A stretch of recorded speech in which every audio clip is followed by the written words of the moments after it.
तो क्या आजम खान यानी आजम परिवार और अंसारी परिवार अब कोई बड़ा खेल उत्तर प्रदेश की सियासत में करने जा रहा है? और क्या मिले हुए धोखों से सीख वो अब ले चुका है?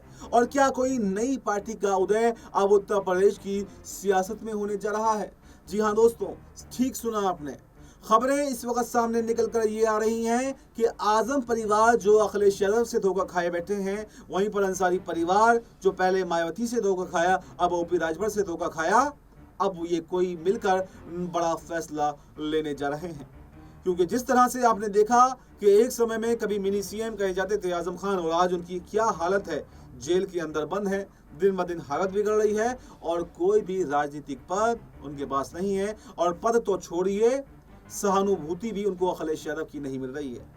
ठीक ऐसा ही कुछ होता है अब्बास अंसारी के साथ में। वो मुख्तार अंसारी जो कभी 1996 से लगातार इस सीट पर दबदबा बनाए रखे, मायावती की पार्टी से जीतते रहे, लेकिन जब मुश्किल में घिरे तो मायावती ने उनका साथ छोड़ दिया। उसके बाद में दोबारा से एक नया सफर शुरू करने की कोशिश की गई। उनके बेटे ने ओपी राजभर के साथ में सफर शुरू किया, लेकिन उसका क्या परिणाम हुआ ये आप सबने देखा कि उन्होंने भी वही हाल किया। एक जब मुश्किल में घिरे, अब्बास अंसारी हेट स्पीच के मामले में घिरे, तो उनको अकेला छोड़ दिया, कोई भी साथ उनका नहीं दिया। तो ऐसे में सवाल यह है कि ये दोनों परिवार धोखा खाए हुए परिवार हैं और ये समझ चुके हैं कि मुसलमानों का और खुद उनका इस्तेमाल किया गया है। उनको सिर्फ वोट बैंक के लिए पार्टी के अंदर रखा गया है, क्योंकि जब जब कहीं पर इलेक्शन आते हैं तो समाजवादी पार्टी में स्टार प्रचारकों की लिस्ट में आजम खान का नाम शामिल होता है। तो क्या अब ये समय आ गया है कि एक नई पार्टी बनाई जाए, क्योंकि वोट बैंक तो आजम खान का भी है और इधर अंसारी परिवार का भी है। और एक फायदा ये होगा, कम से कम आपने देखा कि उत्तर प्रदेश के अंदर खासतौर से आजम खान की विदाई की गई, अब्दुल्ला आजम की विदाई की गई, इरफान सोलंकी की विदाई की गई, अब्बास अंसारी की विदाई की गई। सब नामों में एक चीज़ कॉमन है और वो चीज़ है उनका धर्म। लेकिन इसी धर्म से ताल्लुक़ रखते हैं असदुद्दीन ओवैसी। अब तक कार्रवाई असदुद्दीन ओवैसी के खिलाफ क्यों नहीं हुई? ओवैसी के खिलाफ कोई मुकदमा दर्ज क्यों नहीं हुआ? जबकि वो तो न सिर्फ उत्तर प्रदेश तक सीमित हैं, बल्कि जगह जगह राज्यों में जाकर चुनाव लड़ते हैं, सीधा बीजेपी को, मोदी शाह को, योगी को ललकारते हैं। लेकिन आज तक कोई कार्रवाई नहीं, कोई हेट स्पीच का मामला नहीं। तो क्या ये सिर्फ विपक्षी पार्टी जो मौजूदा सत्ता में आने के लिए तैयार बैठी हैं उनके खिलाफ किया गया है? आखिर किस वजह से ये काम किया गया है? क्या अगर ओवैसी की तरह ही आजम खान और अंसारी परिवार की अलग पार्टी होती तो आज वो भी आज़ाद होते, वो भी इतनी मुश्किलों में जड़े हुए नहीं होते? क्योंकि कहा यह जाता है कि चाहे डायरेक्टली या फिर इनडायरेक्टली असदुद्दीन ओवैसी बीजेपी को फ़ायदा पहुंचाते हैं। जिस तरह की राजनीति बीजेपी करती है उस तरह से असदुद्दीन ओवैसी करते हैं। इससे समाज में तुष्टीकरण बढ़ता है और इसका सीधा सीधा फायदा बीजेपी को होता है।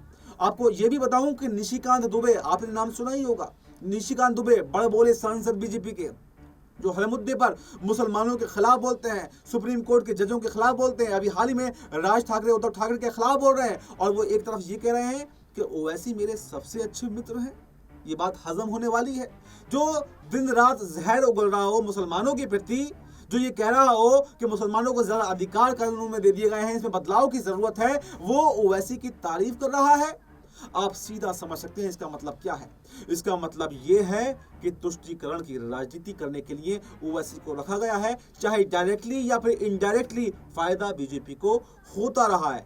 तो ऐसे में यही बात अब आजम खान के समर्थक, अंसारी परिवार के समर्थक उनसे कह रहे हैं कि अगर ऐसा है तो फिर ऐसा ही सही, आपकी कम से कम जेल से रिहाई तो मिल जाएगी, आपको कम से कम इतने मुकदमे में तो नहीं फंसेंगे। अब आपका कम ही समय बचा है, आजम खान बीमार चल रहे हैं, तो कम से कम आप नई पार्टी बना लीजिए, पार्टी को, लोगों को एकजुट कर जाइए। तो इससे कम से कम जो आपकी पार्टियां थी, अखिलेश यादव की पार्टी थी, समाजवादी पार्टी थी, या बसपा थी, या फिर ओपी राजभर की पार्टी थी, कम से कम उनको एक अकल तो आएगी, कम से कम उनसे वोट बैंक तो बिछड़ेगा। और जब उनको अकल आएगी तभी वो मुसलमानों की इज्जत भी करेंगे, और तब अगर आप चाहें तो उनसे गठबंधन कर लेना, यह आपका अधिकार है। तो ऐसे में अब एक नई पार्टी की तरफ उत्तर प्रदेश की सियासत बढ़ रही है और आजम और अंसारी परिवार बहुत जल्द ये देखा जा सकता है कि किसी नई पार्टी का ऐलान कर सकते हैं। और अगर ऐसा होता है तो वही ओवैसी वाला खेल होता हुआ दिखाई देगा। ओवैसी बड़े ही उत्तर प्रदेश के अंदर अपनी पैठ नहीं बना पाए हों, लेकिन आजम परिवार हो या अंसारी परिवार हो, इनकी पैठ पहले से बनी हुई है। ये अगर अपनी पार्टी बनाते हैं तो मुसलमानों वोट बैंक पर बड़ा असर उत्तर प्रदेश के अंदर पड़ेगा और इसका सीधा सीधा नुकसान अखिलेश यादव को होगा। यानी आजम खान से बेरुखी का नतीजा उनको देखने को मिल सकता है और अब्बास अंसारी के साथ में ना खड़े होने का नतीजा भी उनको देखने को मिल सकता है। हालांकि आजम परिवार को और अंसारी परिवार को कहा जा रहा है कि एक बार फिर से एक तरफ तो आजाद समाज पार्टी के मुखिया चंद्रशेखर आजाद ऑफर दे रहे हैं, वहीं पर मायावती भी अब इनको अपनाने के लिए तैयार है, क्योंकि भले ही उन्होंने मुख्तार अंसारी से मुंह फेर लिया हो, लेकिन इसका नुकसान मायावती को भी हुआ था। ये सीट उन्होंने हमेशा के लिए गंवा दी, अभी तक ये सीट मायावती को मिल नहीं पाई है।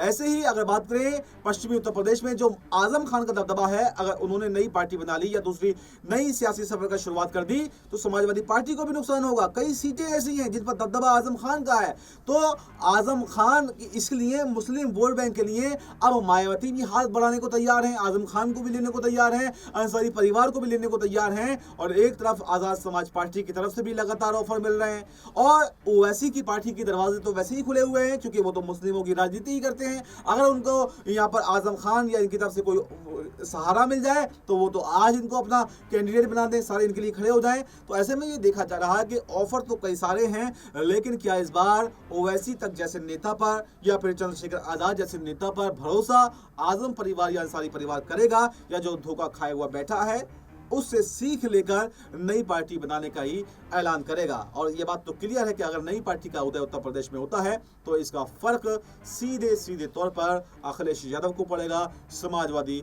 पार्टी को पड़ेगा। और इसका नुकसान कहीं ना कहीं सीधे सीधे तौर पर ये देखने को मिलेगा कि जो वापसी सत्ता में अखिलेश यादव संजोए बैठे हैं, सपने संजोए बैठे हैं कि उनकी हो पाएगी, वो बिना मुस्लिम वोट बैंक के तो नहीं हो पाएगी। क्योंकि पहले से अगर आप देखेंगे जब मुलायम सिंह यादव मुख्यमंत्री बने हों या फिर 2012 में अखिलेश यादव खुद क्यों ना मुख्यमंत्री बने हों, किस समीकरण से वो बने? MY फैक्टर से। और उस MY फैक्टर को हटाकर जब से मायावती कमजोर हुई तो PDA कर दिया गया, पिछड़ा दलित अल्पसंख्यक, अभी भी फैक्टर वही है। लेकिन अगर इसमें से A निकाल दिया जाए, पिछड़ा और दलित ही बचे और दलित भी पूरा नहीं है, तो कभी भी अखिलेश यादव कामयाब नहीं हो सकते। इस बात में कोई भी दो राय नहीं है। ये देखना फिलहाल दिलचस्प रहेगा कि आखिर आजम और अंसारी परिवार का अगला कदम क्या होने वाला है। क्या बहुत जल्द वो ये फैसला लेने वाले हैं या फिर चुनाव के नज़दीक ही ऐसा कोई बड़ा कदम उठाते हुए दिखाई देंगे। इस रिपोर्ट में फिलहाल इतना ही। इस पर आपकी क्या राय है, आपकी जो भी राय हो कमेंट बॉक्स में ज़रूर बताएं और फिलहाल हमें दीजिए इजाज़त। नमस्कार।